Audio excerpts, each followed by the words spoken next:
မင်္ဂလာပါ ကျမတို့ဗုဒ္ဓဘာသာမှာမြတ်စွာဘုရားကအမလေးတရားတွေတန်ခတ်တယ် ဗုဒ္ဓဘာသာအကြောင်းလေးတွေနဲ့ရှင်းပြချက်လောက် ဘုရားစုတယ်လို့အဲ့လိုအသုံးအနှုန်းတွေကကျမတို့မြတ်စွာဘုရား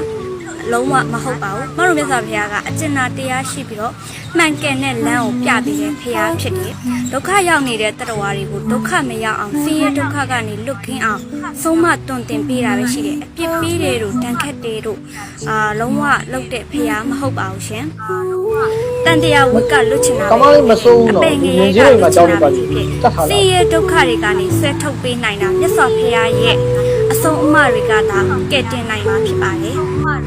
မြတ်စွာဘုရားကလမ်းညွန်ပြသပေးတာပဲဖြစ်တယ်။ဒီနည်းလမ်းအတိုင်းလုပ်ဒီနည်းလမ်းအတိုင်းကျင့်ဒီလိုလက်တွေ့လိုက်နာကျင့်သုံးမယ်ဆိုလို့ရှိရင်တောကတွေပြပြောင်းနိုင်မှာဖြစ်ပါတယ်။ဘာနဲ့တူလဲဆိုတော့မိဘတွေကကိုယ့်ရဲ့သားသမီးတွေကိုပညာတတ်ကြီးဖြစ်အောင်သူတို့ကိုယ်တိုင်ကမပြီးလို့မရ